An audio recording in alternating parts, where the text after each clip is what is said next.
الحمد للہ رب العالمین والصلاة والسلام علی سید الانبیاء والمرسلین اما بعد فاعوذ باللہ من الشیطان الرجیم بسم اللہ الرحمن الرحیم۔ لیسن 20 20واں سبق ہے تفسیر خزائن العرفان۔ آج انشاءاللہ تعالی آیت نمبر 274 سے ترجمہ اور تفسیر پڑھیں گے۔ باغور سماعت کرتے جائیں، ممکن ہو تو اپنی اسکرین پر دیکھتے بھی جائیں۔ اللہ تعالی ہمیں خوب اچھے طریقے سے قرآن پاک کو سمجھنے، اس کے احکامات پر عمل کرنے، دوسروں تک پہنچانے کی توفیق عطا فرمائے، آمین۔ وہ جو اپنے مال خیرات کرتے ہیں رات میں اور دن میں، چھپے اور ظاہر۔ تفسیر یعنی راہ خدا میں خرچ کرنے کا نہایت شوق رکھتے ہیں اور ہر حال میں خرچ کرتے رہتے ہیں۔ شان نزول یہ آیت حضرت ابوبکر صدیق رضی اللہ عنہ کے حق میں نازل ہوئی جبکہ آپ نے راہ خدا میں 40,000 دینار خرچ کیے تھے، 10,000 رات میں اور 10,000 دن میں اور 10,000 پوشیدہ اور 10,000 ظاہر۔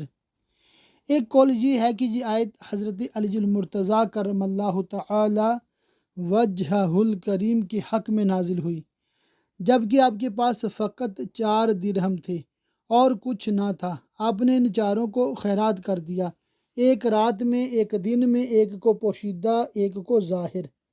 فائدہ: آیت کریمہ میں نفقہ لیل کو نفقہ نہار یعنی رات کے خرچ کرنے کو دن کے خرچ کرنے پر، اور نفقہ سر کو نفقہ علانیہ یعنی چھپا کر خرچ کرنے کو دکھا کر خرچ کرنے پر مقدم فرمایا گیا۔ اس میں اشارہ ہے کہ چھپا کر دینا ظاہر کر کے دینے سے افضل ہے۔ ان کے لیے ان کا نیک یعنی اجر ہے ان کے رب کے پاس، ان کو نہ کچھ اندیشہ ہو نہ کچھ غم۔ وہ جو سود کھاتے ہیں۔ تفسیر اس آیت میں سود کی حرمت اور سود خواروں کی شامت کا بیان ہے۔ سود کو حرام فرمانے میں بہت حکمتیں ہیں۔ بعض ان میں سے یہ ہیں کہ سود میں جو زیادتی لی جاتی ہے وہ معاوضہ مالیہ میں ایک مقدار مال کا بغیر بدل و عوض کے لینا ہے، یہ صریح ناانصافی ہے۔ دوم، سود کا رواج تجارتوں کو خراب کرتا ہے کہ سود خوار کو بے محنت مال کا حاصل ہونا تجارت کی مشقتوں اور خطروں سے کہیں زیادہ آسان معلوم ہوتا ہے، اور تجارتوں کی کمی انسانی معاشرت کو ضرر پہنچاتی ہے۔ سوم، سود کے رواج سے باہمی مودت کے سلوک کو نقصان پہنچتا ہے کہ جب آدمی سود کا عادی ہوا تو وہ کسی کو قرض حسن سے امداد پہنچانا گوارا نہیں کرتا۔ چہارم، سود سے انسان کی طبیعت میں درندوں سے زیادہ بے رحمی پیدا ہوتی ہے اور سود خوار اپنے مدیون یعنی مقروضوں کی تباہی و بربادی کا خواہش مند رہتا ہے۔ اس کے علاوہ بھی سود میں اور بڑے بڑے نقصان ہیں اور شریعت کی ممانعت عین حکمت ہے۔ مسلم شریف کی حدیث میں ہے کہ رسول کریم صلی اللہ علیہ وسلم نے سود خوار اور اس کے کار پرداز اور سودی دستاویز کے کاتب اور اس کے گواہوں پر لعنت کی اور فرمایا وہ سب گناہ میں برابر ہیں۔ وہ جو سود کھاتے ہیں قیامت کے دن نہ کھڑے ہوں گے مگر جیسے کھڑا ہوتا ہے وہ جسے آسیب نے چھو کر مخبوط بنا دیا ہو۔ معنی یہ ہے کہ جس طرح آسیب زدہ سیدھا کھڑا نہیں ہو سکتا، گرتا پڑتا چلتا ہے، قیامت کے روز سود خوار کا ایسا ہی حال ہوگا کہ سود سے اس کا پیٹ بہت بھاری اور بوجھل ہو جائے گا اور وہ اس کے بوجھ سے گر پڑے گا۔ سعید بن جبیر رضی اللہ تعالی عنہ نے فرمایا کہ یہ علامت اس سود خوار کی ہے جو سود کو حلال جانے۔ یہ اس لیے کہ انہوں نے کہا بیع بھی تو سود ہی کی مانند ہے، اور اللہ نے حلال کیا بیع اور حرام کیا سود، تو جسے اس کے رب کے پاس سے نصیحت آئی اور وہ باز رہا تو اسے حلال ہے جو پہلے لے چکا، یعنی حرمت نازل ہونے سے قبل جو لیا اس پر مواخذہ نہیں، اور اس کا کام خدا کے سپرد ہے، جو چاہے امر فرمائے جو چاہے ممنوع حرام کرے، بندے پر اس کی اطاعت لازم ہے، اور جو اب ایسی حرکت کرے گا تو وہ دوزخی ہے اور اس میں مدتوں رہیں گے۔ جو سود کو حلال جانے وہ کافر ہے، ہمیشہ جہنم میں رہے گا، کیونکہ ہر ایک حرام قطعی کا حلال جاننے والا کافر ہے۔ اللہ ہلاک کرتا ہے سود کو اور اس کو برکت سے محروم کرتا ہے۔ حضرت ابن عباس رضی اللہ تعالی عنہ نے فرمایا کہ اللہ تعالیٰ اس سے نہ صدقہ قبول کرے، نہ حج، نہ جہاد، نہ صلہ یعنی رشتہ داروں سے حسن سلوک کرنا، اور بڑھاتا ہے خیرات کو، اس کو زیادہ کرتا ہے اور اس میں برکت فرماتا ہے، دنیا میں اور آخرت میں اس کا اجر و ثواب بڑھاتا ہے، اور اللہ کو پسند نہیں آتا کوئی ناشکرا بڑا گناہ گار۔ بے شک وہ جو ایمان لائے اور اچھے کام کیے اور نماز قائم کی اور زکوٰۃ دی، ان کا نیک یعنی اجر و ثواب ان کے رب کے پاس ہے، اور نہ انہیں کچھ اندیشہ ہو نہ کچھ غم۔ اے ایمان والو، اللہ سے ڈرو اور چھوڑ دو جو باقی رہ گیا ہے سود، اگر مسلمان ہو۔ شان نزول، یہ آیت ان صحاب کے حق میں نازل ہوئی جو سود کی حرمت نازل ہونے سے قبل سودی لین دین کرتے تھے، اور ان کی گراں قدر سودی رقمیں دوسروں کے ذمہ باقی تھیں۔ اس میں حکم دیا گیا کہ سود کی حرمت نازل ہونے کے بعد سابق کے مطالبہ بھی واجب الترک ہیں، اور پہلا مقرر کیا ہوا سود بھی اب لینا جائز نہیں۔ پھر اگر ایسا نہ کرو تو یقین کر لو اللہ اور اللہ کے رسول سے لڑائی کا۔ یہ وعید اور تحدید میں مبالغہ و تشدید ہے، کس کی مجال کی اللہ اور اس کے رسول سے لڑائی کا تصور بھی کرے۔ چنانچہ ان اصحاب نے اپنے سودی مطالبہ چھوڑے اور یہ عرض کیا کہ اللہ اور اس کے رسول سے لڑائی کی ہمیں کیا تاب، اور تائب ہوئے۔ اور اگر تم توبہ کرو تو اپنا اصل مال لے لو، نہ تم کسی کو نقصان پہنچاؤ زیادہ لے کر، نہ تمہیں نقصان ہو رأس المال گھٹا کر۔ رأس المال کہتے ہیں جو اصل مال ہے، جو مال مثلا 10,000 کسی کو قرضہ دیا ہے، یہ ہے رأس المال۔ تو 10,000 کے اوپر 2,000 مزید لینا قرار پایا تھا کہ 12,000 واپس لیں گے، تو اب 2,000 جو اوپر والا ہے نا وہ سود ہے۔ تو یہ حکم یہ دیا گیا ہے کہ اپنا اصل مال تو لے سکتے ہو واپس، رأس المال، اور جو اوپر ہے وہ بالکل نہیں لے سکتے اب۔ تو سود کی حرمت نازل ہوئی تو اس پر پھر صحابہ کرام علیہم رضوان نے عمل شروع کر دیا۔ اور اگر قرض دار تنگی والا ہے تو اسے مہلت دو آسانی تک، اور قرض اس پر بالکل چھوڑ دینا تمہارے لیے اور بھلا ہے اگر جانو۔ قرض دار اگر تنگ دست یا نادار ہو تو اس کو مہلت دینا یا قرض کا جز یا کل معاف کر دینا سبب اجر عظیم ہے۔ مسلم شریف کی حدیث ہے، سیدی عالم صلی اللہ علیہ وسلم نے فرمایا، جس نے تنگ دست کو مہلت دی یا اس کا قرضہ معاف کیا، اللہ تعالیٰ اس کو اپنا سایہ رحمت عطا فرمائے گا جس روز اس کے سایہ کے سوا کوئی سایہ نہ ہوگا۔ اور ڈرو اس دن سے جس میں اللہ کی طرف پھرو گے اور ہر جان کو اس کی کمائی پوری بھر دی جائے گی اور ان پر ظلم نہ ہوگا، یعنی نہ ان کی نیکیاں گھٹائی جائیں نہ بدیاں بڑھائی جائیں۔ حضرت ابن عباس رضی اللہ تعالیٰ عنہما سے روایت ہے، مروی ہے کہ یہ سب سے آخری آیت ہے جو حضور پر نازل ہوئی۔ اس کے بعد حضور اقدس صلی اللہ تعالیٰ علیہ وآلہ وسلم 21 روز دنیا میں تشریف فرما رہے، اور ایک قول میں 9 شب اور ایک میں 7، لیکن شعبی نے حضرت ابن عباس رضی اللہ تعالیٰ عنہما سے یہ روایت کی ہے کہ سب سے آخر آیت ربا نازل ہوئی۔ اے ایمان والو، جب تم ایک مقرر مدت تک کسی دین کا لین دین کرو، خواہ وہ دین مبیع ہو یا ثمن۔ حضرت ابن عباس رضی اللہ تعالیٰ عنہ نے فرمایا کہ اس سے بے سلم مراد ہے۔ بے سلم یہ ہے کہ کسی چیز کو پیشگی قیمت لے کر فروخت کیا جائے اور مبیع مشتری یعنی خریدار کو سپرد کرنے کے لیے ایک مدت معین کر لی جائے۔ اس بیع کے جواز کے لیے جنس، نوع، صفت، مقدار، مدت اور مکان ادا اور مقدار راس المال، ان چیزوں کا معلوم ہونا شرط ہے۔ تو اسے لکھ لو۔ یہ لکھنا مستحب ہے۔ فائدہ اس کا یہ ہے کہ بھول چوک اور مدیون کے انکار کا اندیشہ نہیں رہتا، اور چاہیے کہ تمہارے درمیان کوئی لکھنے والا ٹھیک ٹھیک لکھے، اپنی طرف سے کوئی کمی بیشی نہ کرے، نہ فریقین میں سے کسی کی رعایت، اور لکھنے والا لکھنے سے انکار نہ کرے جیسا کہ اسے اللہ نے سکھایا ہے۔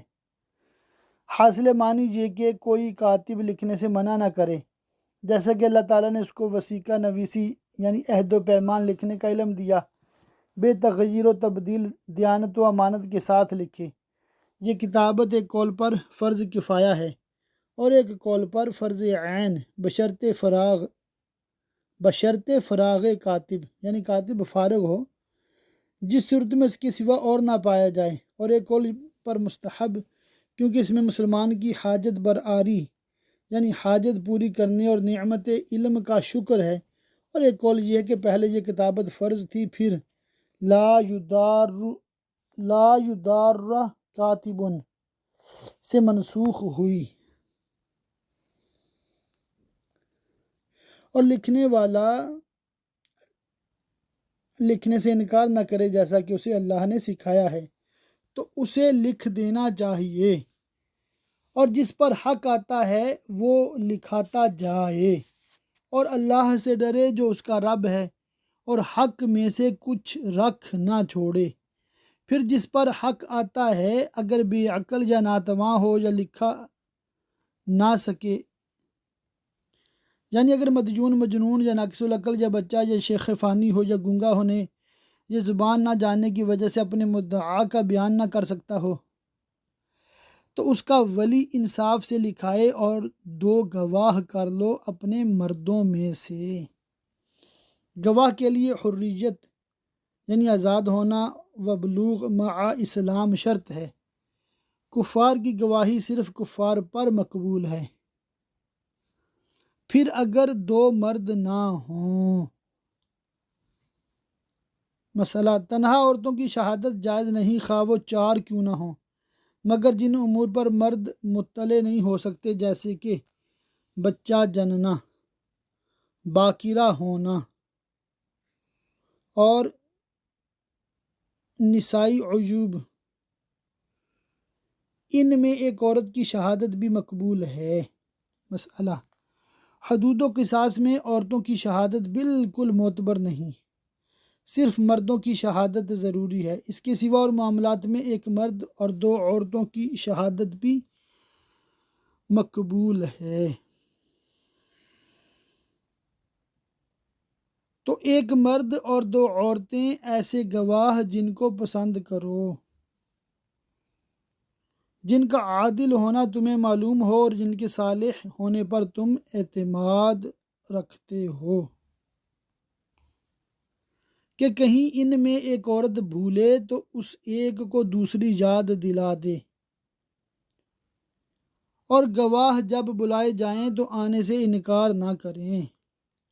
اس آیت سے معلوم ہوا کہ ادائے شہادت فرض ہے۔ جب مدعی گواہوں کو طلب کرے تو انہیں گواہی کا چھپانا جائز نہیں۔ یہ حکم حدود کے سوا اور امور میں ہے، لیکن حدود میں گواہ کو اظہار و اخفاء کا اختیار ہے، بلکہ اخفاء افضل ہے۔ حدیث شریف میں ہے، سید عالم صلی اللہ علیہ وآلہ وسلم نے فرمایا، جو مسلمان کی پردہ پوشی کرے اللہ تبارک و تعالیٰ دنیا اور آخرت میں اس کی ستاری کرے گا، لیکن چوری میں مال لینے کی شہادت دینا واجب ہے، تاکہ جس کا مال چوری گیا ہے اس کا حق تلف نہ ہو۔ گواہ اتنی احتیاط کر سکتا ہے کہ چوری کا لفظ نہ کہے، گواہی میں یہ کہنے پر اکتفا کرے کہ یہ مال فلاں شخص نے لیا، اور اسے بھاری نہ جانو کہ دین چھوٹا ہو یا بڑا، اس کی میعاد تک لکھت کر لو، یہ اللہ کے نزدیک زیادہ انصاف کی بات ہے، اور اس میں گواہی خوب ٹھیک رہے گی، اور یہ اس سے قریب ہے کہ تمہیں شبہ نہ پڑے، مگر یہ کہ کوئی سر دست کا سودا دست بدست یعنی ہاتھوں ہاتھ ہو تو اس کے نہ لکھنے کا تم پر گناہ نہیں، چونکہ صورت میں لین دین ہو کر معاملہ ختم ہو گیا اور کوئی اندیشہ باقی نہ رہا، نیز ایسی تجارت اور خرید و فروخت بکثرت جاری رہتی ہے، اس میں کتابت و اشہاد یعنی لکھت پڑھت اور گواہ بنانے کی پابندی شاق و گراں ہوگی۔ مطلب یہ کہ اگر آپ کو چیز بیچ رہے ہیں اور اس کی لیٹ پیمنٹ کرنی ہے تو پھر تو گواہ بھی بنا لو، لکھ بھی لو، یا پیمنٹ تو کر دی یا چیز بعد میں تیار کر کے دینی ہے، تب بھی یہی مسئلہ ہے۔ اور اگر کوئی دکاندار ہے یا کوئی بھی منڈی میں جانور وغیرہ جیسے ہوتے ہیں تو وہ پیسے لے کے اسی وقت چیز اس کے حوالے کر دینی ہے، تو یہ چونکہ بہت بکثرت ہوتا ہے، اس لیے ہر معاملے پر ہر بار جب بھی خریدا بیچا جائے گواہوں کا مقرر کرنا، لکھنا یہ ضروری نہیں ہے، اس کی شریعت نے بالکل رخصت دی ہے، بشرطے کہ وہ دست بدست ہو یعنی ہاتھوں ہاتھ ہو۔ اور جب خرید و فروخت کرو تو گواہ کر لو، یہ مستحب ہے کیونکہ اس میں احتیاط ہے، اور نہ کسی لکھنے والے کو ضرر دیا جائے نہ گواہ کو، یعنی یا نہ لکھنے والا ضرر دے نہ گواہ۔ یدار میں دو احتمال ہیں مجہول و معروف ہونے کے، قرأت ابن عباس رضی اللہ تعالیٰ عنہما اول کی اور قرأت عمر رضی اللہ عنہ ثانی کی معید ہے، تائید کرتی ہے۔ پہلی تقدیر پر معنی جی ہیں کہ اہل معاملہ کاتبوں اور گواہوں کو ضرر نہ پہنچائیں، اس طرح کہ وہ اگر اپنی ضرورتوں میں مشغول ہوں تو انہیں مجبور کریں اور ان کے کام چھڑائیں، یا حق کتابت نہ دیں، یا گواہ کو سفر خرچ نہ دیں اگر وہ دوسرے شہر سے آیا ہو۔ دوسری تقدیر پر معنی جی ہیں کہ کاتب و شاہد اہل معاملہ کو ضرر نہ پہنچائیں، اس طرح کے باوجود فرصت و فراغت کے نہ آئیں یا کتابت میں تحریف و تبدیل، زیادتی و کمی کریں، اور جو ایسا کرو تو یہ تمہارا فسق ہوگا، اور اللہ سے ڈرو اور اللہ تمہیں سکھاتا ہے، اور اللہ سب کچھ جانتا ہے۔ اور اگر تم سفر میں ہو اور قرض کی ضرورت پیش آئے اور لکھنے والا نہ پاؤ اور وثیقہ و دستاویز کی تحریر کا موقع نہ ملے تو اطمینان کے لیے تو گرو ہو قبضہ میں دیا ہوا، یعنی کوئی چیز دائن یعنی قرض دینے والا کے قبضہ میں گروی کے طور پر دے دو۔ مسئلہ یہ مستحب ہے اور حالت سفر میں رہن آیت سے ثابت ہوا، اور غیر سفر کی حالت میں حدیث سے ثابت ہے۔ چنانچہ رسول کریم صلی اللہ علیہ وسلم نے مدینہ طیبہ میں اپنی زرہ مبارک یہودی کے پاس گروی رکھ کر 20 صاع جو لیے۔ مسئلہ اس آیت سے رہن کا جواز اور قبضہ کا شرط ہونا ثابت ہوتا ہے۔ اور اگر تم میں ایک کو دوسرے پر اطمینان ہو تو وہ جسے اس نے امین سمجھا تھا، یعنی مدیون جس کو دائن نے امین سمجھا تھا، اپنی امانت ادا کرے، اس امانت سے دین مراد ہے، اور اللہ سے ڈرے جو اس کا رب ہے، اور گواہی نہ چھپاؤ، کیونکہ اس میں صاحب حق کے حق کا ابطال ہے۔ یہ خطاب گواہوں کو ہے کہ وہ جب شہادت کی اقامت و ادا کے لیے طلب کیے جائیں تو حق کو نہ چھپائیں۔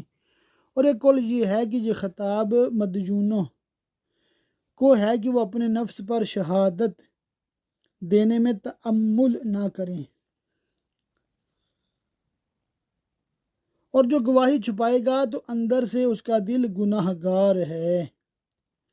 حضرت ابن عباس رضی اللہ تعالیٰ عنہما سے ایک حدیث مروی ہے کہ کبیرہ گناہوں میں سب سے بڑا گناہ اللہ کے ساتھ شرک کرنا اور جھوٹی گواہی دینا اور گواہی کو چھپانا ہے، اور اللہ تمہارے کاموں کو جانتا ہے۔ اللہ ہی کا ہے جو کچھ آسمانوں میں ہے اور جو کچھ زمین میں ہے، اور اگر تم ظاہر کرو جو کچھ بدی تمہارے جی میں ہے یا چھپاؤ، اللہ تم سے اس کا حساب لے گا۔ انسان کے دل میں دو طرح کے خیالات آتے ہیں، ایک بطور وسوسہ کے، ان سے دل کا خالی کرنا انسان کی مقدرت یعنی طاقت و اختیار میں نہیں، لیکن ان کو برا جانتا ہے اور عمل میں لانے کا ارادہ نہیں کرتا۔ ان کو حدیث نفس اور وسوسہ کہتے ہیں، اس پر مواخذہ نہیں۔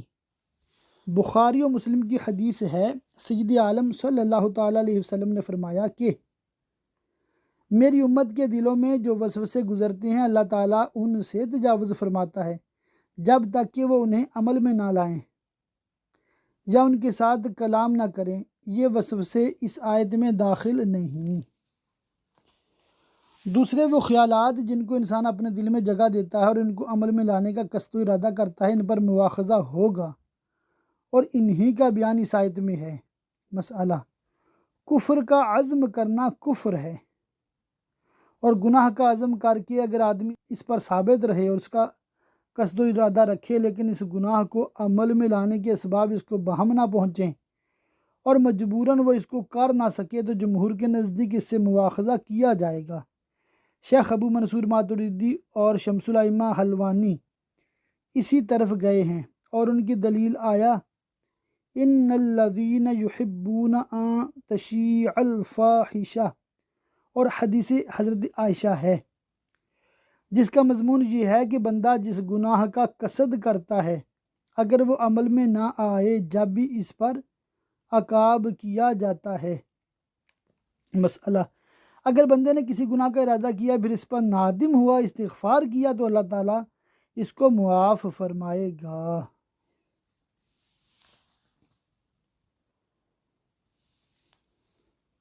اور اگر تم ظاہر کرو جو کچھ تمہارے جی میں ہے یا چھپاؤ، اللہ تم سے اس کا حساب لے گا، تو جسے چاہے گا بخشے گا اپنے فضل سے اہل ایمان کو، اور جسے چاہے گا سزا دے گا اپنے عدل سے، اور اللہ ہر چیز پر قادر ہے۔ رسول ایمان لایا اس پر جو اس کے رب کے پاس سے اس پر اترا، اور ایمان لایا اور ایمان والے سب نے مانا۔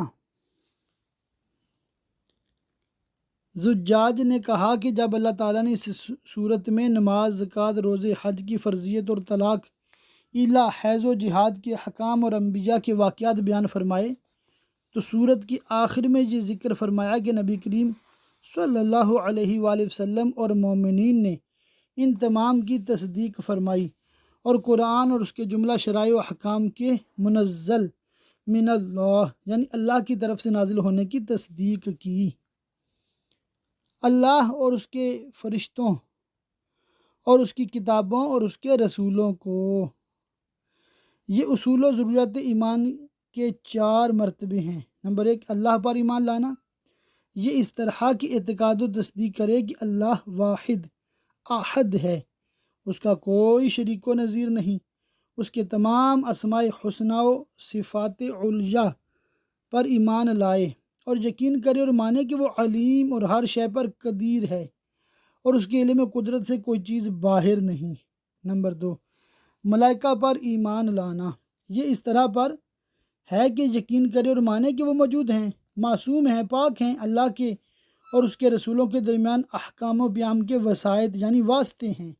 نمبر 3، اللہ کی کتابوں پر ایمان لانا۔ اس طرح کی جو کتابیں اللہ تعالیٰ نے نازل فرمائیں اور اپنے رسولوں کے پاس بطریق وحی بھیجیں، بے شک و شبہ سب حق و صدق اور اللہ کی طرف سے ہیں، اور قرآن کریم تغیر، تبدیل، تحریف سے محفوظ ہے اور محکم اور متشابہ پر مشتمل ہے۔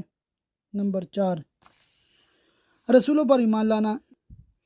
اس طرح پر کہ ایمان لائے کہ وہ اللہ کے رسول ہیں جنہیں اس نے اپنے بندوں کی طرف بھیجا، اس کی وحی کی امین ہیں، گناہوں سے پاک معصوم ہیں، ساری خلق سے افضل ہیں، ان میں بعض حضرات بعض سے افضل ہیں۔ یہ کہتے ہوئے کہ ہم اس کے کسی رسول پر ایمان لانے میں فرق نہیں کرتے، جیسا کہ یہود و نصارہ نے کیا کہ بعض پر ایمان لائے، بعض کا انکار کیا، اور عرض کی کہ ہم نے سنا اور مانا تیرے حکم و ارشاد کو، تیری معافی ہو اے رب ہمارے، اور تیری ہی طرف پھرنا ہے۔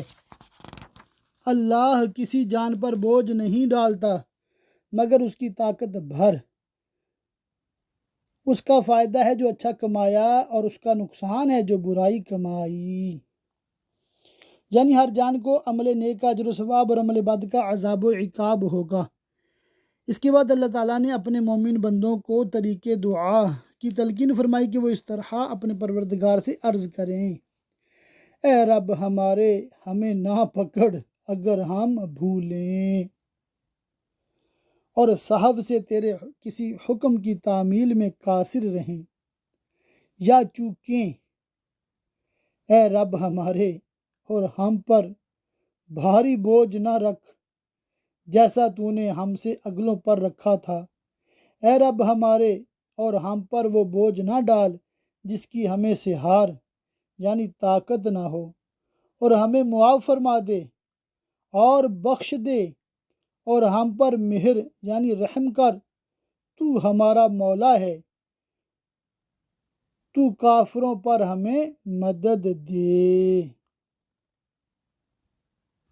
سبحان اللہ، ماشاء اللہ۔ اللہ کے فضل و کرم سے سورہ بقرہ کی آیت نمبر 286 کے ساتھ ہی سورہ بقرہ کا ختم شریف ہو گیا ہے اللہ کے فضل سے، ماشاء اللہ۔ آج ہم نے اللہ کے فضل و کرم سے سورہ بقرہ مکمل کر لی ہے۔ بس اللہ تعالی ہم سب کو قرآن پاک کو بار بار پڑھنے، سمجھنے، اس پہ عمل کرنے اور دوسروں تک پہنچانے کی توفیق عطا فرمائے۔ آمین بجاہ النبی الامین وصلی اللہ تعالی علیہ وآلہ وصحبہ وبارک وسلم۔